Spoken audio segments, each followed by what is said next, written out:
السلام عليكم ورحمة الله وبركاته.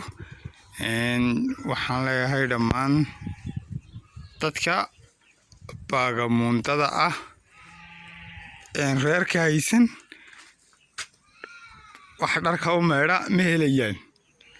dadkaasi dhammaantood waa in sida ugu dhaqsiyaha badan ay u helaan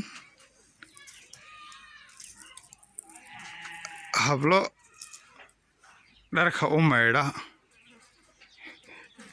iyo family ay la noolaadaan.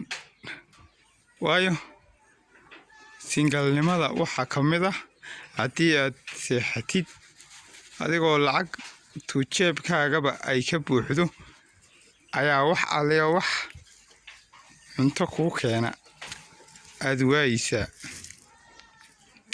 markaas sidaa laaligeed waxaan leeyahay dhalinyarada baagamuuntada weliba kuwa ugu sii darani waa kuwa ka shaqeeya dhismaha haddana ee qayila kuwaas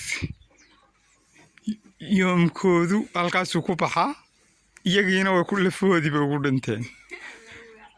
wassalaamu calaykum waraxmatullaahi wabarakaatu.